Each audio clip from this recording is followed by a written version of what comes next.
Alex, Quentin, merci. On vous retrouve dans quelques minutes pour la suite de notre rencontre, juste après la chronique de Monsieur Louis. Bonsoir. Bonsoir Bénédicte, comment vous sentez-vous ce soir ? Moi je vais bien, j'ai l'impression que je vous réveille un peu.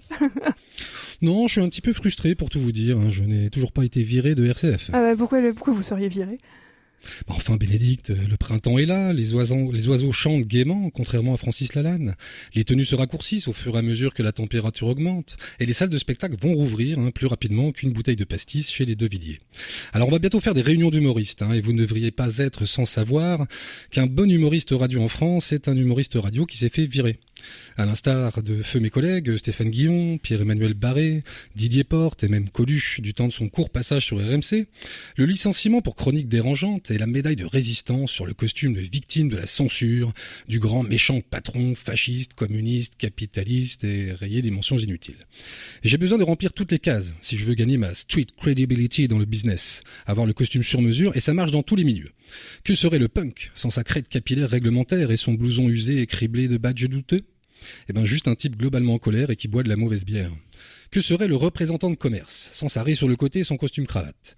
Juste un type qui s'est sapé comme un mariage pour vous vendre un truc dont vous n'avez absolument pas besoin. Alors comme vous êtes aussi curieuse qu'une mangeuse de viande dans le rayon végétarien du Colruyt de Dieuloir, vous allez me demander, mais monsieur Louis, pourquoi se force-t-on toujours à s'habiller selon certaines normes sociales ? Mais monsieur Louis, pourquoi se force-t-on toujours à s'habiller selon certaines normes sociales ? Excellente question Bénédicte, je ne suis jamais déçu. En sciences connectives, on parle du biais de halo. Alors non, pas comme non mais halo quoi, t'as des cheveux mais pas de shampoing. Même si le lien capillaire semble évident. Mais H-A-L-O, synonyme d'aura, d'impression physique que l'on dégage et qui à première vue peut soit rassurer, soit inquiéter. Choisir son apparence n'est pas anodine et envoie un message aux autres.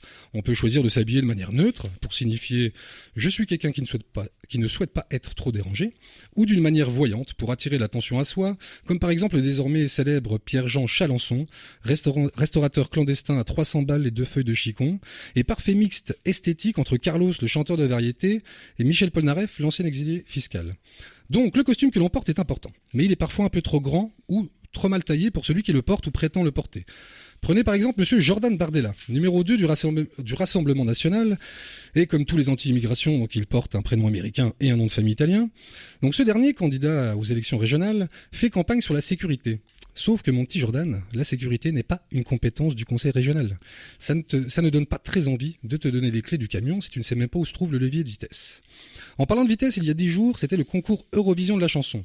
Et le scandale de la soirée fut porté par les supporters français qui exigeaient la disqualification de l'Italie sous prétexte que le chanteur du groupe de rock, premier de la compétition juste devant la candidate française, aurait pris de la drogue en direct. Alors au-delà du fait que ça ressemble à s'y méprendre, à de la mauvaise foi ou du somme pour les jeunes comme les Belges de la dernière Coupe du Monde, si les chanteurs de rock ne peuvent plus prendre de drogue, je perds tous mes repères, c'est pas Alex qui va me contredire, ça fait partie du package. Je veux dire, rock égale substance, comme les nomme Emmanuel Macron dans sa dernière vidéo avec McFly et Carlito. Puis je rappelle qu'on a envoyé une sosie d'Edith Piaf, qui n'était pas la dernière, pour correspondre au cliché de la chanteuse maudite, habillée tout en noir et autodestructrice.